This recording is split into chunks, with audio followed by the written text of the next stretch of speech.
Good morning and welcome to the National Board of Assessors meeting at 9 a.m. on Thursday, August 26, 2021. Present from the board are Robert Early and myself, Daniel Hansberry. Paul Bergeron has a conflict, so he will not be joining us this morning. First item on the agenda are the meeting minutes. Is there a motion to waive the reading of the minutes, public minutes from the meeting of the Board of Assessors held on July 15th, 2021, accept them and place them on file? So moved. Second, are there any errors or corrections? Seeing none, all those in favor of accepting the minutes as presented signify by saying aye. Aye. Aye. Nay.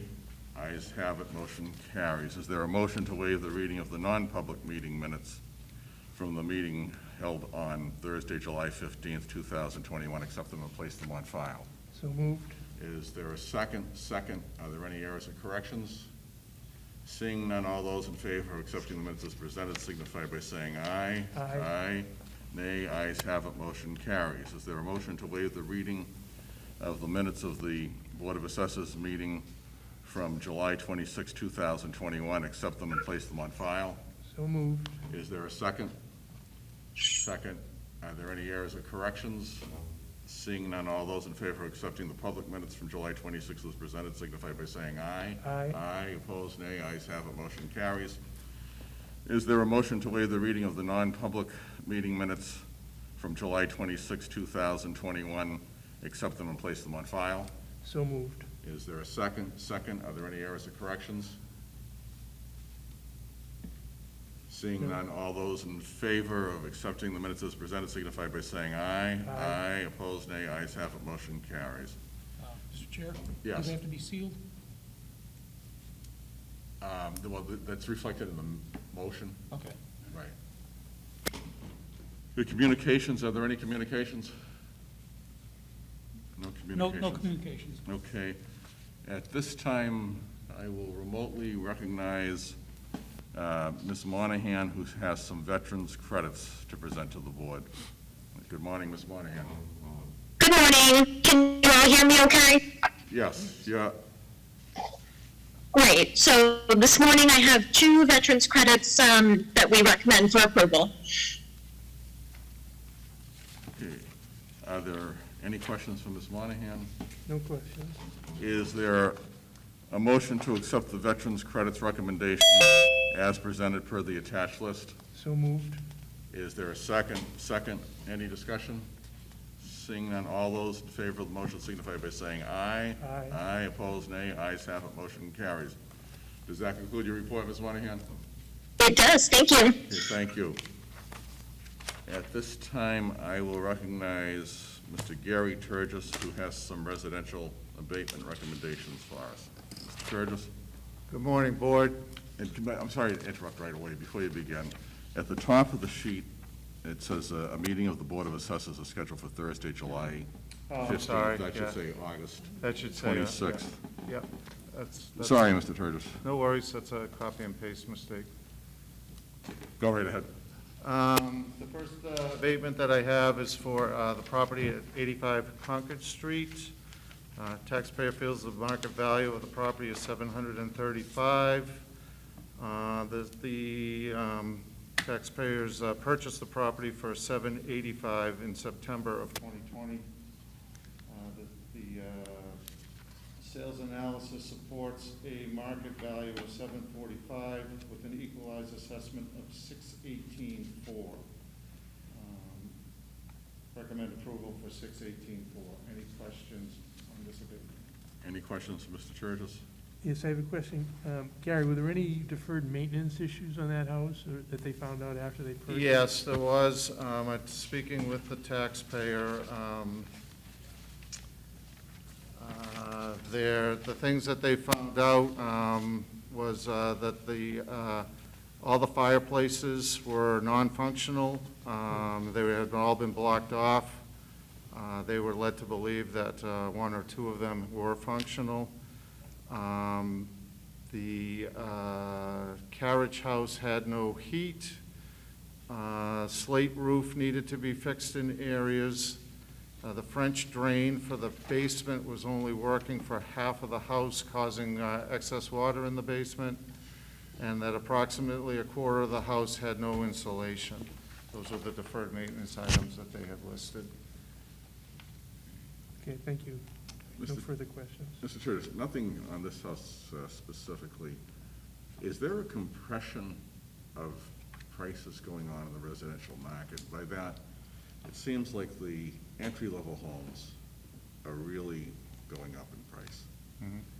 And is the gap narrowing between your entry-level type home and this type of home? Is that something that you're observing? This home here in particular had been on the market since 2016. It was originally listed at $999. And it was, it didn't sell until 2020, and they kept knocking the price down. I don't know if this house seems to be an outlier to me, just because of the size of it, and also because of the age of it and the amount of updating that it needed. The house was purchased back in 2015 for $300,000. And they put it on the market for $999 after doing substantial improvements to the property, and just couldn't get, it wouldn't sell, so they had to keep knocking the price down. So my opinion on this one is the home is an outlier versus the norm. Okay, all right, thank you. All right, is there a motion to approve the assessment reduction for the property located at 85 Concord Street from $823,500 to $618,400? So moved. Is there a second? Second. Any discussion?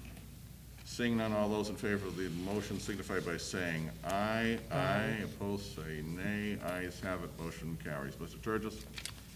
The next property that I have is a property, 10 Laredo Circle. It is a ranch, raised ranch style house out on Westgate Village. The taxpayer feels the value is $330,000. They purchased the property for $295,000 in July of 2019. The analysis from the city supports the taxpayer's market value of $330,000, equalized at $273,900. I recommend approval for $273,900. Questions for Mr. Turgis? No questions. Is there a motion to approve the assessment reduction for the property located at 10 Laredo Circle from $286,100 to $273,900? So moved. Is there a second? Second. Any discussion? Seeing none, all those in favor of the motion signify by saying aye. Aye. Opposed, nay. Ayes have it, motion carries. Mr. Turgis? The next property that I have is a property address of 19 Byron Drive. The taxpayer feels the market value of their property is $425,000.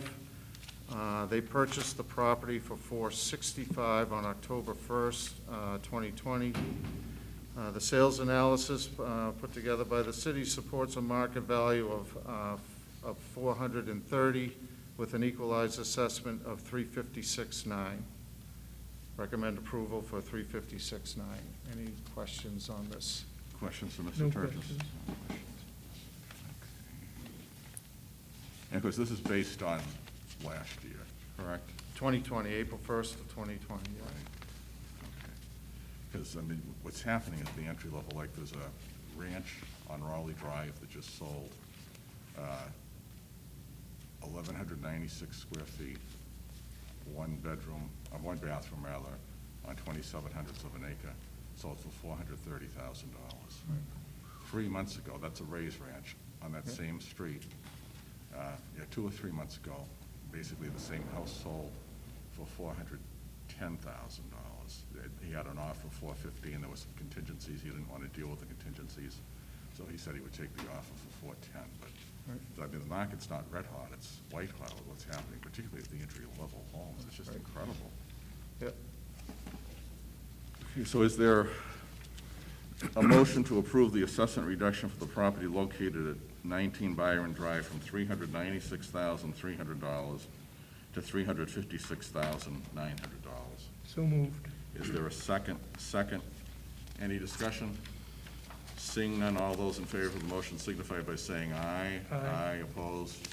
say nay. Ayes have it, motion carries. Mr. Turgis? The next property that I have is a property located in the Sky Meadow neighborhood, number 17 Apple Tree Green. Taxpayer feels the market value was $675,000 based on their purchase price. The city's sales analysis supports that market value with an equalized assessment of $560,300. Any questions on this one? Questions No. for Mr. Turgis? No questions. What amazes me about this condo complex is all the different price points.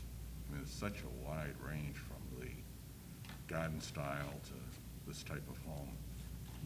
It's just interesting the way they designed it, and it seems to work, right? I mean, Okay, is there a motion to approve the assessment reduction for the property located at 17 Apple Tree Green from $641,100 to $560,300? So moved. Is there a second? Second. Any discussion? Okay, seeing none, all those in favor of the motion signify by saying aye. Aye. Opposed, say nay. Ayes have it, motion carries. Mr. Turgis?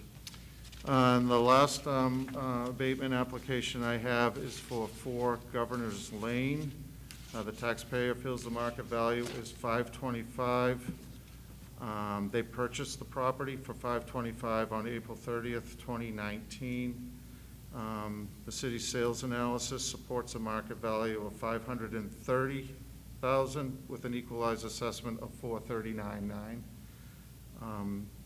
Any questions on this? No Questions? questions. Is this off of Ridge Road, is that? Yes, it's awesome. Okay, is there a motion to approve the assessment reduction for the property located at 4 Governors Lane from $549,700 to $439,900? So moved. Is there a second? Second. Any discussion? Seeing none, all those in favor signify by saying aye. Aye. Opposed, say nay. Ayes have it, motion carries. Does that conclude your report? That concludes my report. Thank you very much. Thank you, Board.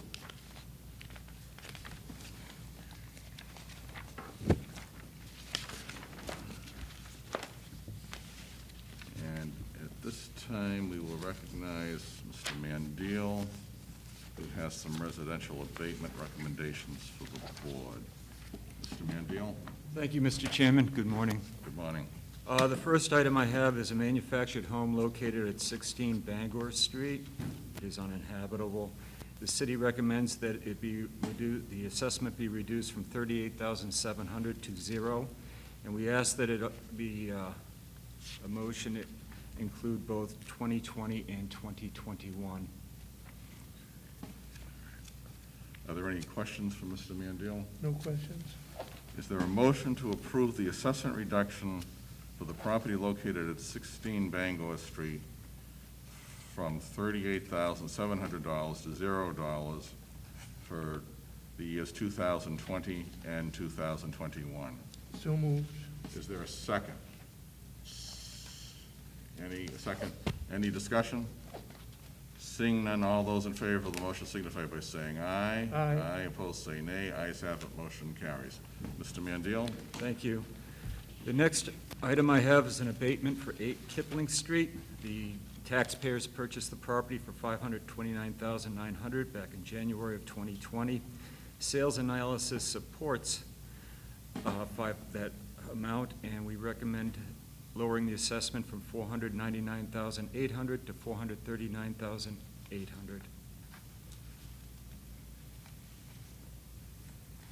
Okay, so you said the sales assessment supports the 529.9? It does. Okay. Questions for Mr. Mandel? No questions.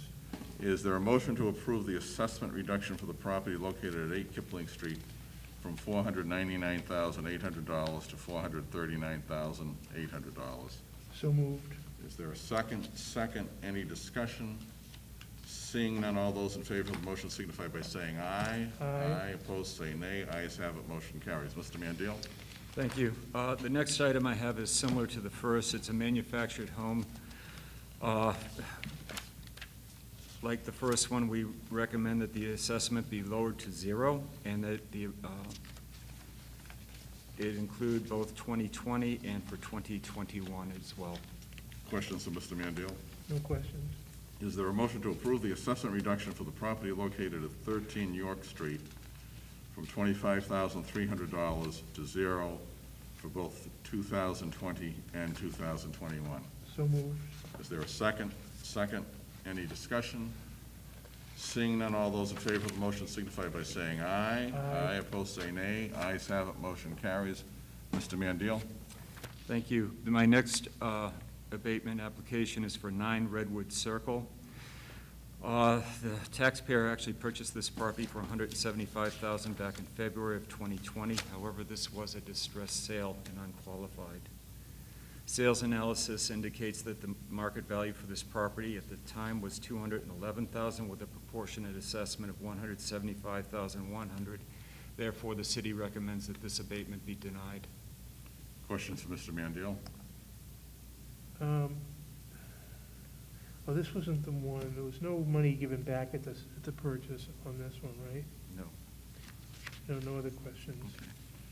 Is there a motion to deny the abatement for the property located at 9 Redwood Circle? So moved. Is there a second? Second.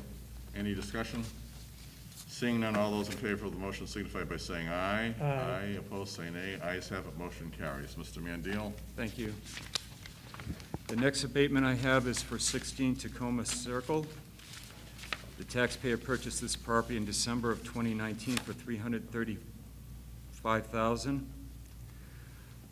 Sales analysis indicates that the assessment should be lowered from $326,000 to $303,400. Excuse me. Correction. This is based solely on condition. I apologize. There's no sales analysis. Questions for Mr. Mandiel? No questions. Okay. Is there a motion to approve the assessment reduction for the property located at 16 Tacoma Circle from $326,000 to $303,400? So moved. Is there a second? Second. Any discussion? Seeing none, all those in favor of the motion signify by saying aye. Aye. Opposed, say nay. Ayes have it, motion carries. Mr. Mandiel? My last abatement is for 43 Caldwell Road. The taxpayers purchased this property in October of 2019 for $399,900. They're a little unclear on what they felt that the property was actually worth. They wrote on the application around $320,000. Sales analysis does indicate, though, that the property that they purchased, the sales price does fall within the range of comparable sales, and that the assessment, we recommend that the assessment be lowered from $353,400 to $331,900. Questions for Mr. Mandiel? No questions. And this is on a relatively small lot, isn't it? This It is. Is there a motion to approve the assessment reduction of the property located at 43 Caldwell Road from $353,400 to $331,900? So moved. Is there a second? Second. Any discussion? Seeing none, all those in favor of the motion signify by saying aye. Aye. Opposed, say nay. Ayes have it, motion carries. Does that conclude your report? It does, Mr. Chairman. Thank you. Thank you.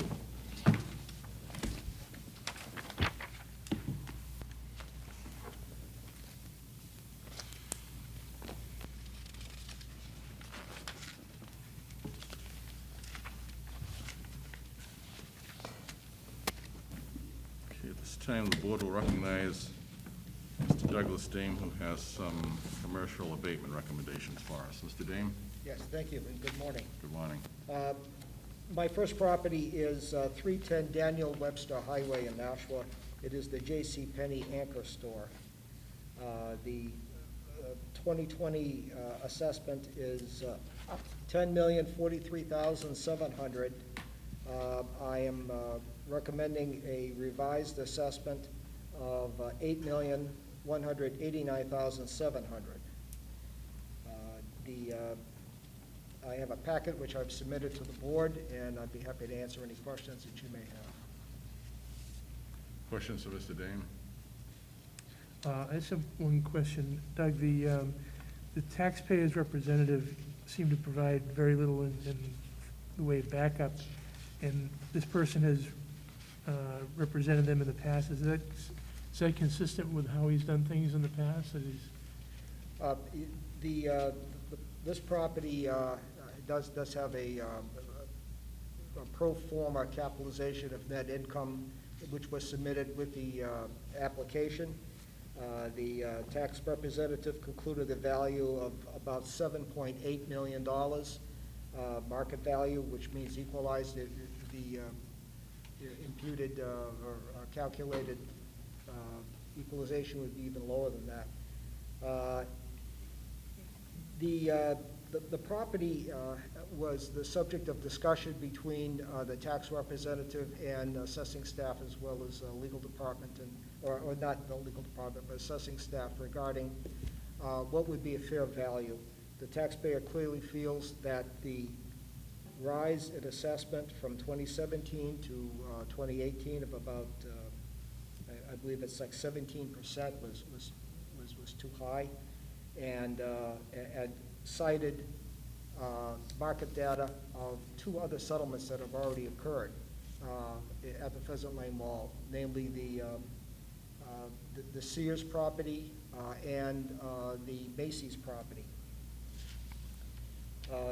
The Sears property wound up with a revised assessment of about $71 a square foot. The Macy's property produced a revised assessment on a per square foot basis of building area of $88 a square foot. The J.C. Penney property was originally assessed for like $96 a square foot. The taxpayer's representative was interested in doing a deal, negotiated with us, and we have concluded a settlement of $78 a square foot. So to the extent that the other two anchors represent market data as the result of settlement in the past, based upon advice of a commercial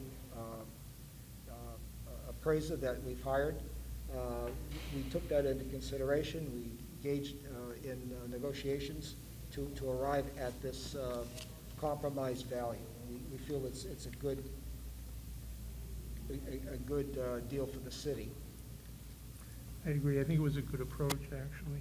No other questions? What would be the reasoning for a property owner to go with a taxpayer's representative as opposed to an appraiser? Well, we take this in stages, and this is a 2020 abatement, so we're just starting out with this. The argument of the tax representative, I think, was pretty good. He did his homework. He discovered what the settlements were for the other two anchors at the Pheasant Lane Mall that had already settled, and came armed with that information to present to us. And it's difficult not to seize upon that information and not take it into consideration. Right. No, but I'm saying, as a property owner, like the investors that own J.C. Penney, why would they choose a tax representative over an appraiser to represent them? I'm just curious. Well, the cost savings, for one thing. The appraisals of this nature are into the several $1,000s, if not five figures, for one thing. And secondly, the taxpayer is permitted to enter their own value of what they think a property is worth. The assessment that we're seeking, the revised assessment of $8.1 million is higher than what the tax representative concluded on behalf of his client. And we feel that this is a good deal for the city. Okay, thank you. Chair? Yes. One other thing, the tax reps work on a commission basis, where the appraisals are a flat fee, so there's potential for savings on the commission basis. Okay. All right. Okay. Is there a motion, thank you. Is there a motion to approve the assessment reduction for the property located at 310 Daniel Webster Highway to $8,189,700? So moved. Is there a second? Second. Is there any discussion? Seeing none, all those in favor of the motion signify by saying aye. Aye. Opposed, say nay. Ayes have it, motion carries. Mr. Dame? Thank you.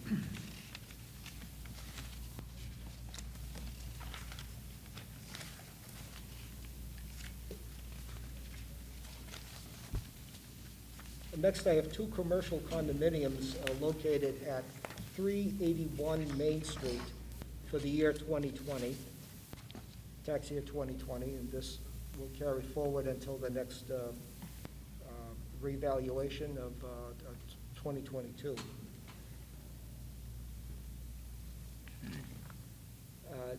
For tax year 2020, units 1 and 2 were sold within the calendar year of 2020 to the same buyer, FMP Realty. The buyer financed his purchases through a local bank. The bank had the properties appraised by a fee appraiser, as is their custom. The buyer noticed discrepancies in the historic assessments for each of the units versus the purchase price and versus the appraised value. So the buyer filed abatements on both units.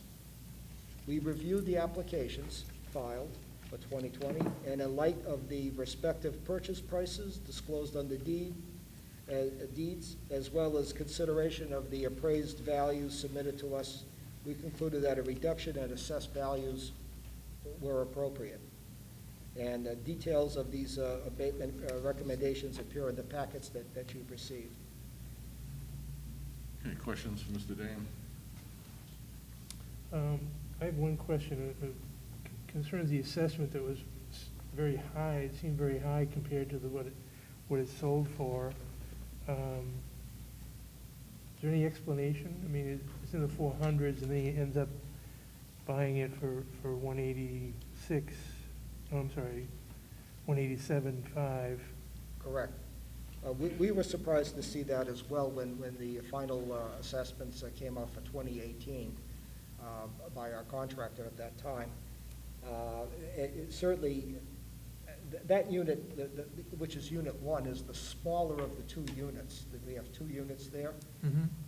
Unit 1 contains only 1,944 square feet, yet it was assessed for $484,700. That's way too high. The unit itself is worth considerably lower than that,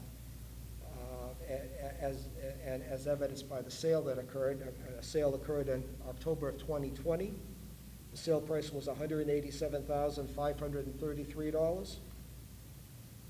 The bank appraiser appraised it for $187,500. We were able to talk with the attorney handling this as a tax representative of the taxpayer. He acquiesced to a market value basis of $225,000, which we equalized, and our recommendation is to lower the assessment on this property to $186,800. These two properties have come before the board in the July 15th meeting, and we asked in non-public Right. for some guidance in terms of what might transpire in negotiations. And so as a result of negotiations, this is how we've reached this conclusion. The other property, which I'm about to talk about, is a larger property and is more fairly assessed. So right now, we're dealing with Unit 1. And no other questions? Okay. Is there a motion to approve the assessment reduction for the property located at 381 Main Street, Unit 1, to $186,800? So moved. Is there a second? Second. Any discussion? Seeing none, all those in favor of the motion signify by saying aye. Aye. Opposed, say nay. Ayes have it, motion carries. Mr. Dame? Okay, the companion property to this is Unit 2. And Unit 2 is the larger of the two properties. It is a two-story brick house that has an unfinished attic full basement, unfinished. And it is currently used for commercial purposes as a hair salon. That property contains 2,852 square feet of finished area. It too sold at an earlier time during the tax year 2020. It sold for $405,000. Its assessment is $433,300. The property is owned by the same party that purchased Unit 1, FMP Realty. The property was financed through a local bank. The local bank hired a bank appraiser who appraised it for $407,500. And based on that, we use that as the basis for recommending our reduction in assessment at the equalization ratio for 2020, which is 83%. And we are requesting approval of a revised assessment of $338,200 for that property. Okay, questions for Mr. Dame? I have one question, Chair. Doug, the gross building area is 6,053. Correct. 2,852 is finished. 3,200 square feet is unfinished. That's the attic and the basement? Correct. That's how, for purposes of our Okay. property record, how we calculate. There are also some porches that would factor into that number for the gross building area as well. I have no other questions. And at one point, this was a nursing home?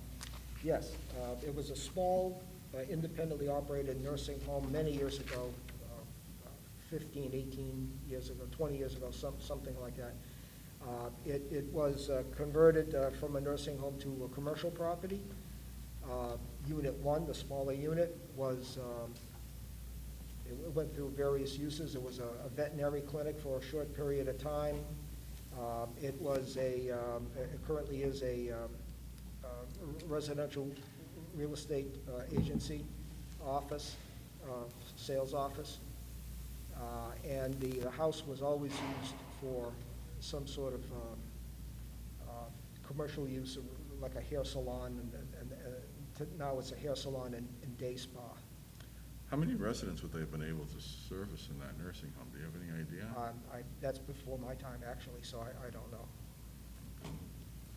All right, is there a motion to approve the assessment for the reduction of the property located at 381 Main Street, Unit 2, to $338,200? So moved. Is there a second? I'll second it. Any discussion?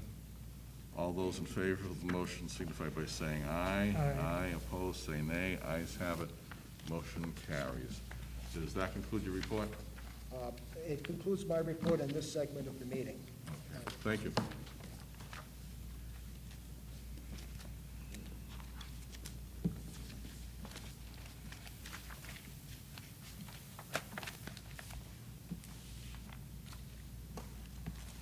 All right.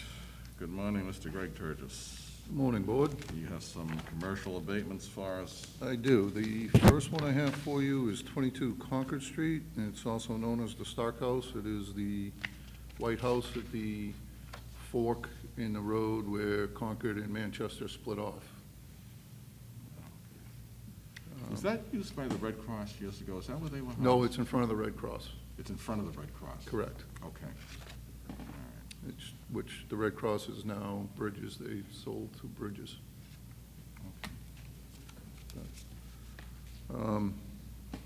The city is recommending a reduction in assessment from $653,400 to $425,000. Does the board have any questions on this property? Any questions for Mr. Turgis? I have a question. Sure. Greg, how much does the fact that it's an historic building, how does that impact the market price? It's somewhat tough to tell, but it limits their ability to do certain things with the home, such as vinyl siding. Right. So that the extra cost would be factored into the sale of the property.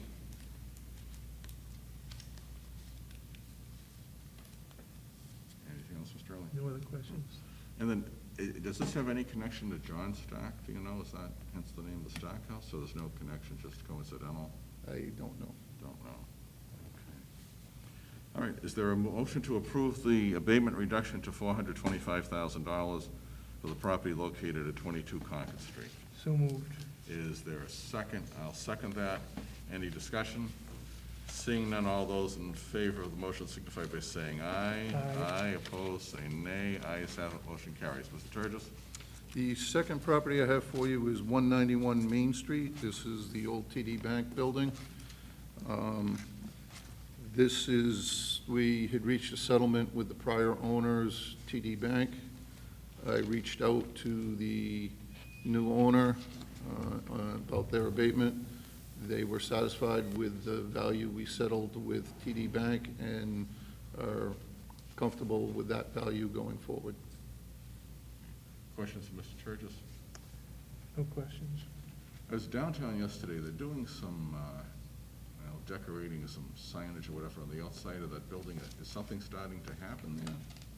I don't know. I know he had plans to do some things, but with COVID, things didn't quite go as planned, so I'm not sure where he stands with it at this point.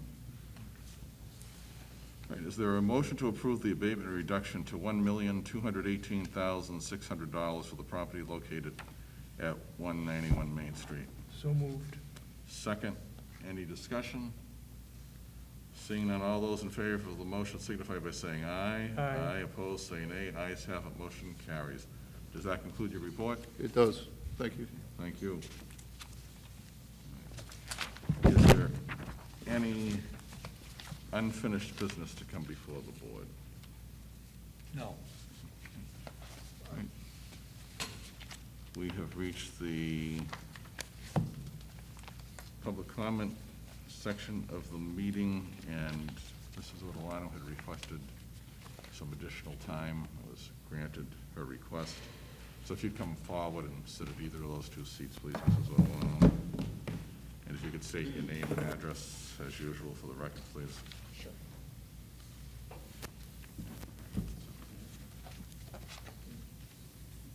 I just want to start my timer so I can keep track of. Lori Ortolano, 41 Berkeley Street. Can everyone hear me okay? Yes. It's a little hard when you're doing this with your face mask on. Okay, I gave you a letter because at one of the last meetings, Attorney Celia Leonard made a statement at the end that she had no recollection of ever saying that my emails into Assess Help had to be questions for my own property. And she said, it's my understanding that every document that Ms. Ortolano has ever requested has been sent to her, if in fact it existed and was reasonably described. I don't think she can produce any evidence that I ever sent her and saying anything like that. I provided you with the record from July 15th of 2019, and I sent a question into Assess Help, and I sent another email in that had even more information on July 15th of 2019. And Ms. Leonard wrote back, Assess Help was created for residents to reach assessors for assessments on their property or to schedule an appointment. She did say, and she denied my information, my question request, because they weren't specifically for documents. You know, RSA 91A is a records request, and I understand that.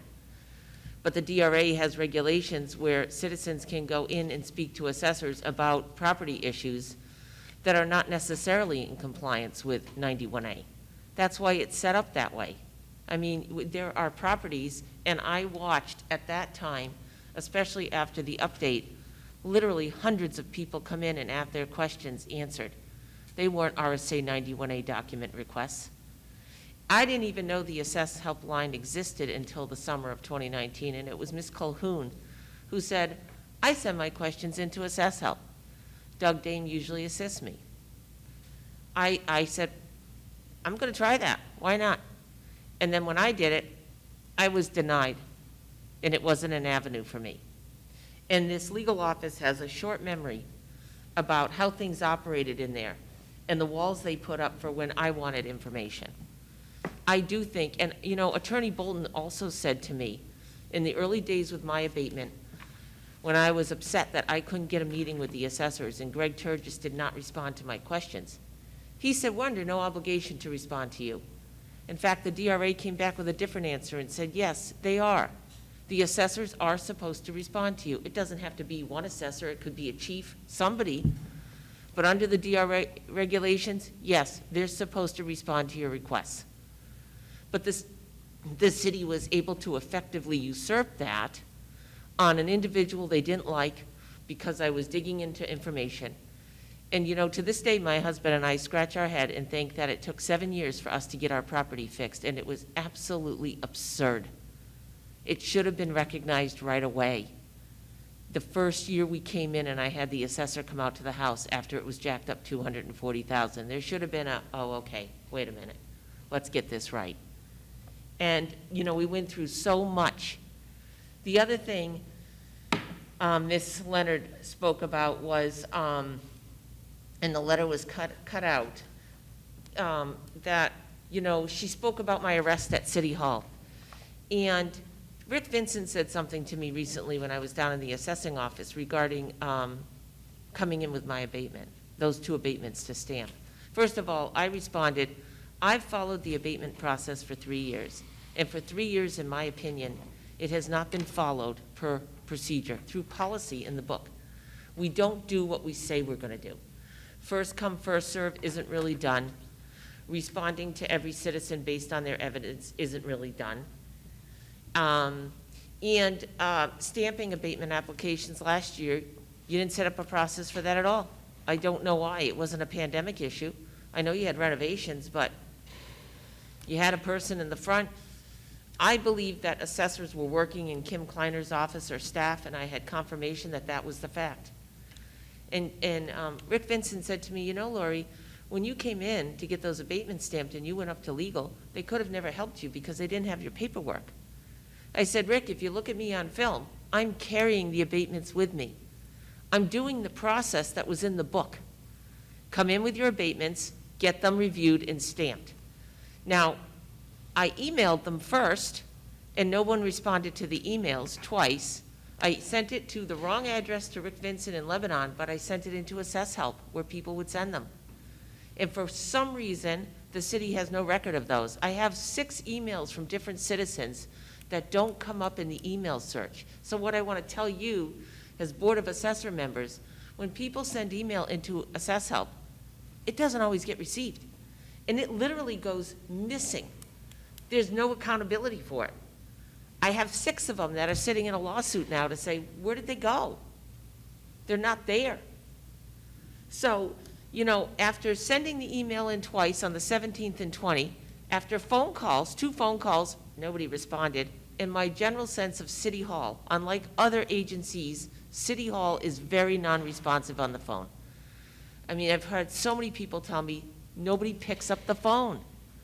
So I didn't get a phone response in 5 days, so I came in following the procedure with my paperwork.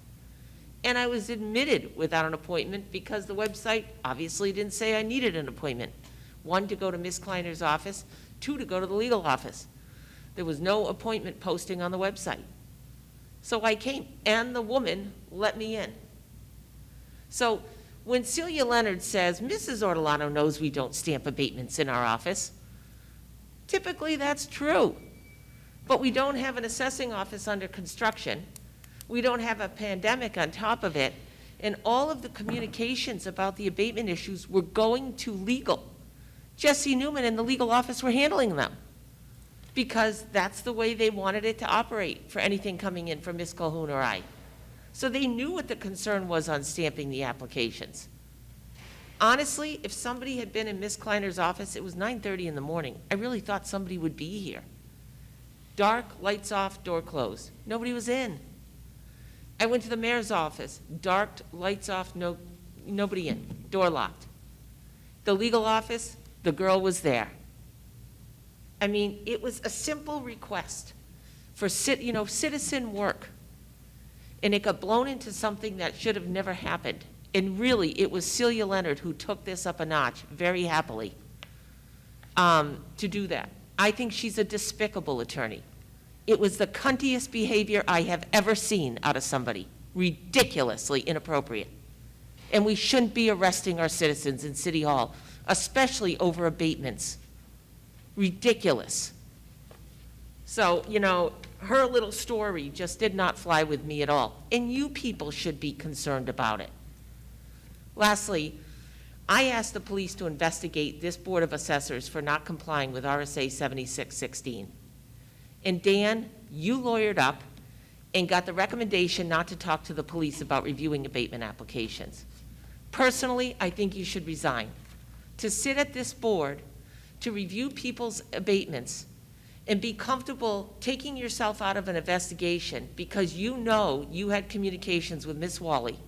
You know she talked to you that the board in the past reviewed all these applications and that it's not happening now. And you were the one who had the most direct firsthand information on what was going on with them. And you lawyered up and told the police you wouldn't participate in the investigation. A chairman who won't participate in an investigation on how our records are being handled shouldn't be sitting in a chair seat. And I've asked the police to reopen it because they did not ask you folks if you actually received the abatement applications. And I am fully of the impression you do not. You, Bob Early, told the police, we received the abatement requests. I don't know what you're talking about. Now, Paul Bergeron said they don't. He said we only get an analysis, the property record card, a picture. Paul Bergeron's information I thought was very accurate. But the police failed to ask the basic question. And you know what's even worse is that I have to go to the police and ask them to open a civil investigation on this because the attorney's office, Attorney Bolton and Celia Leonard, are so corrupted by their own beliefs that they won't provide information to citizens that just should be given to us. Answer our question. If you don't want to do it, say we don't want to do it. But when I call other cities like Concord and Keene and municipalities, they actually get copies of the citizen's abatement application put in with their backup information. Why? Because the burden of proof is 100% on us. And if we carry that burden, you should look at what we present. It was the biggest problem for me.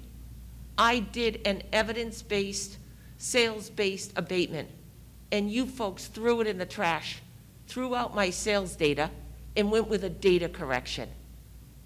Nothing is stronger than sales data, and I couldn't get you to even consider it. You didn't even have my application to see the work I put in. And if you did, shame on you. Now, I asked for all these public packets so I can see what you look at. The whole intent was for me to be able to see what you look at. And if you're going into City Hall in the back door and reviewing all the abatements, then just say so. If that's what you were doing in 18 and 19, just say so. I don't understand why there's the secrecy not to answer that question. And Bob, I'm not certain if you know what an abatement application looks like.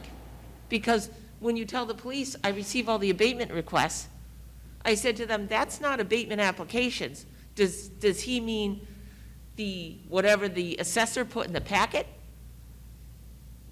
And if you're receiving them, then the public's not receiving them, and I've asked for them. As a matter of fact, it was a huge big deal going through legal during the pandemic to get copies of the abatement requests. There had to be 10 communications with legal really resisting providing us with the information. Too busy. But if you were getting it, it would have been great because it could have just come to me in the packet. I mean, really, Dan, I think you shouldn't be sitting here as a chair when you lawyer up and you don't give direct information on issues that involve people's property assessments and their abatements. You just have no business sitting here. It's offensive to me. Lastly, I wanted to talk to you about your minutes. I put together a lawsuit against the city on how minutes and non-public minutes are handled. Right to Know New Hampshire is helping with me with it. And it's just an interesting case because I happen to think you're not as forthright with your minutes, and you should be. Every time you approve a settlement agreement, I don't know why in the past you would put that out publicly. You would come out of non-public and announce the settlement agreement. That was super helpful to me sitting here because I could track it. But what I realized is you were never consistent. You would do some of them and you didn't do others. At the time you were doing that, I believed you were doing it consistently for all settlements. Then when I went to City Hall and reviewed the records, I realized there were a bunch missed. So it was sort of a haphazard approach. Now, I came into City Hall today and went to the clerk's office and said, I want to see the folder for 2020. I was in July to look at all the settlements. You've since done a bunch. I don't know which ones you've done. I got to go back in there and have the clerk's office pull out the file so I can track which ones came through. And it's a lot of work for them because every time I go in, they don't seem to know what I'm talking about. And they should be records for immediate inspection. They should be able to just hand me the folder. But I wouldn't go into the clerk's office to get that information if the motions were just unsealed and it was put on the record. And to me, it's so simple. The Department of Public Works unseals their minutes. 1 minute, Mrs. Ortolano. They're the only department, is that because,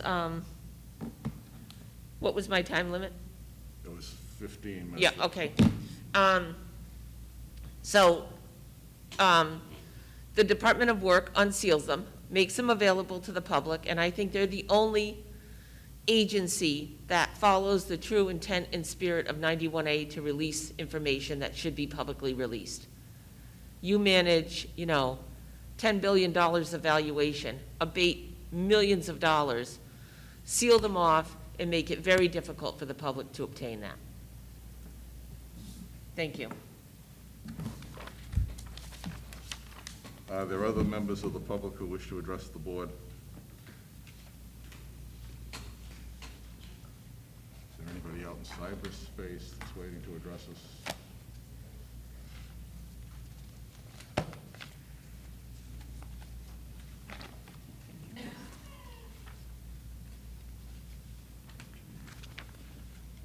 Good comments by board members?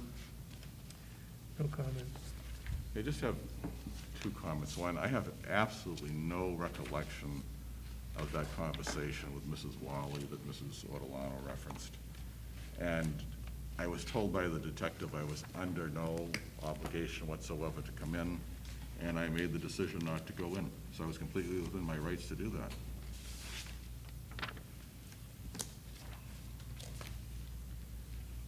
Is there a motion to go into non-public session for 2 reasons? First, to discuss matters which, if discussed in public, would likely affect adversely the reputation of any person other than a member of this board, unless such person requests an open meeting. This exemption shall extend to include any application for assistance or tax abatement, a waiver of a fee, fine, or other levy, if based on inability to pay or poverty of the applicant pursuant to RSA 91-A:3, Roman numeral 2, parenthetical C, second, under 91-A:3, Roman numeral 2, parenthetical L, for the consideration of legal advice provided by legal counsel, either in writing or orally, to one or more members of the public body, even where legal counsel is not present. So moved.